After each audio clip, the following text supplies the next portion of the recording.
It's the athlete with the quietest mind in the moments before they start moving who always delivers the most fluid, powerful, effortless, and also precise motion. The tone being in the zone, I think, was first coined by Arthur Ashe, who was one of our greatest tennis players. And he experienced this state of being relaxed but also being focused. My background is in the martial arts, the softer style martial arts like Tai Chi and Chinese Kung Fu, which I've practiced for about 30 years now.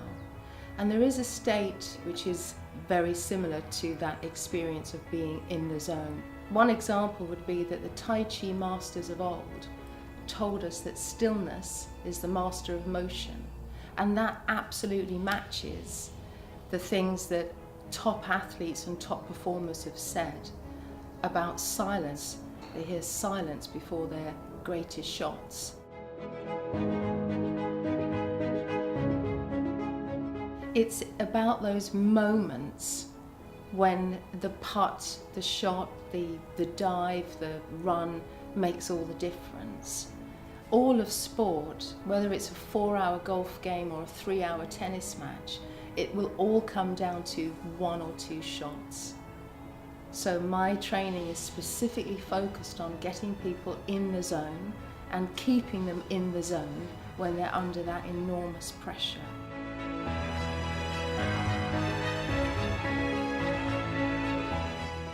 The zone can be trained, keeping the mind quiet, controlling the body chemistry, which is your nerves, adrenaline, anxiety, and those 2 things can be achieved quite simply by focusing the breathing, controlling the breath.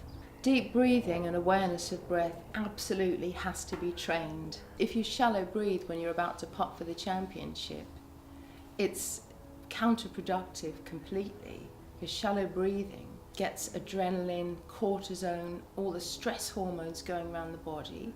It makes you feel nervous and anxious. That sets the mind racing. That's where all the mental interference comes in.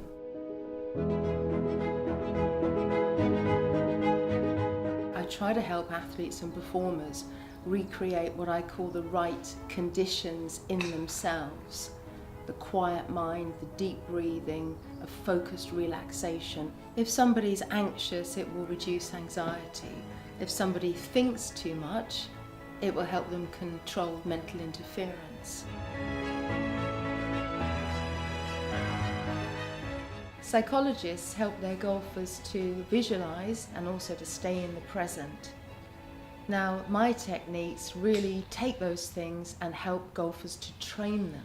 Staying present is all about getting in touch with the body and getting in touch with the breathing, rather than it being a purely psychological technique. When you focus on the breath and you keep the mind quiet, your ability to visualize is greatly enhanced.